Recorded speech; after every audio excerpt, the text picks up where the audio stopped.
तर कसे काय मंडळी, सकाळीच उठल्यानंतर भाजी चिरायला सुरुवात केली. 10ला असते कॉलेज, त्यामुळे कॉलेज जायला उशीर न व्हायचा म्हणून सकाळीच लवकर भाजी चिरून घेतलं, भाजी बनवून घेतलं. त्यानंतर मला लगेच आवाज आला, त्यामुळे मी बाहेर गेलं.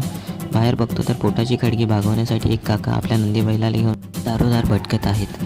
असो, जीवन आहे, जीवनासाठी काही ना काही तर काम करावं लागणारच. कॉलेजमध्ये गेलं, कॉलेजमध्ये सगळ्यांनी चाय पिलं. नंतर होतं सगळे लेक्चर्स ऑफ, त्यामुळे आम्ही गेलो गार्डनला बघताच इथं आमचे शक्तिमान सर. पांडे भाऊचं नेहमीच असते, काही ना काही विचित्र काम करत असायचा. आपल्या मम्मीला एकटं सोडून मस्त एकांतमध्ये हे झुलणारे 2 बाळ. मी पण त्यांना झुलताना बघून खूप खुश झालो. लहानपण म्हणजेच टेन्शन नसलेलं जीवन. Just live your life without any tension. पण आता तर आपलं बचपन वापस येऊ शकत नाही, त्यामुळे बस लहान मुलाला बघायचं आणि त्यात आपल्या मेमरीज रिक्रिएट करून हॅप्पी राहायचं. नंतर रूमला आलो. This is how my day ended with. Like, share and subscribe.